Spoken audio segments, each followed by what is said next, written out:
Eh bien, je voudrais tout d'abord remercier les organisateurs d'avoir insisté pour que je fasse partie du jury parce que je ne suis pas là aujourd'hui et j'avais évidemment prévenu que j'étais indisponible à cette date.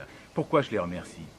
Parce que ils m'ont permis de découvrir avec vraiment beaucoup d'intérêt les 64 montages qui ont fait l'objet d'une sélection ensuite pour attribuer les prix qui sont ceux qui vont vous être révélés très vite.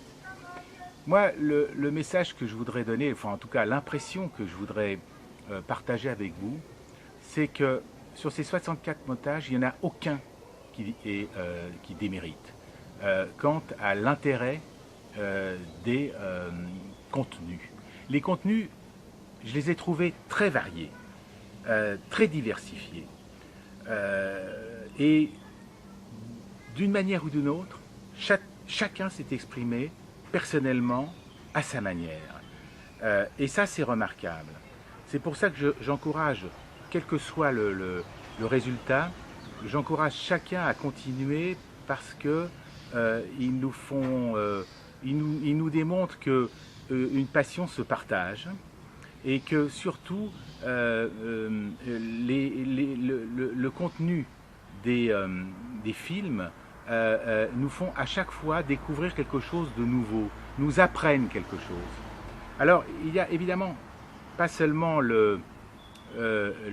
comment dire, ce qu'on appelle l'enseignement, ce que l'on peut apprendre bien sûr, mais il y a aussi ce qui fait l'originalité d'un sujet. Et c'est ça peut-être qui nous a permis de faire la différence.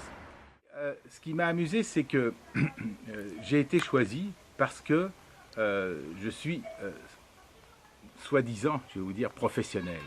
Pourquoi je vous dis soi-disant? C'est vrai que c'est mon métier de réaliser, d'écrire des scénarios, mais je vous dis ça parce que quand on regarde certains montages, ceux particulièrement qui ont été primés, on se rend compte que la frontière entre ce qu'on appelle le professionnalisme et l'amateurisme peut être absolument ténue.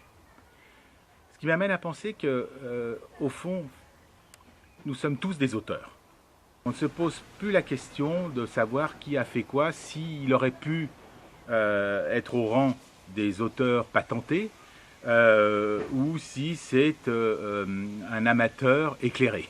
Voilà, on ne se pose plus la question, on regarde et on prend avec émotion ce qu'il nous propose.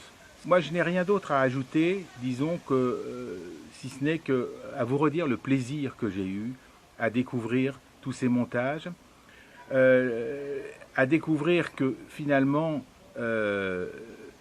c'est une histoire de passion. Et que cette passion-là, eh ben, elle me rappelle une phrase de Zola qui disait que la passion est ce qui nous aide mieux à vivre.